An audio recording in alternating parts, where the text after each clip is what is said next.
Nya? Ayan, ang ganda talaga nitong salamin na to, guys. Pwedeng palagyan ng grado, pwedeng wala. May anti-radiation ah. May photochrome pa. Ma'am, kaganda. Hindi, kaganda ng salamin. Oh, without salamin. Pero guys, look at it. Look at it. Guys, the power of eyeglasses. Oh, di ba? Kaya kung ako sa inyo, binibili ko na to, guys.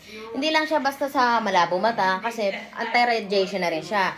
Kasi kung kayo mahilig kayong humarap sa cellphone nyo, parati kayong gumagamit ng laptop, syempre may radiation yan. So ito, mapoprotektahan kayo sa radiation na dala ng ano? Alin? Okay. Wala akong load. Ayan guys, nakikita nyo na? Nakikita nyo guys? Teka lang. Maganda po.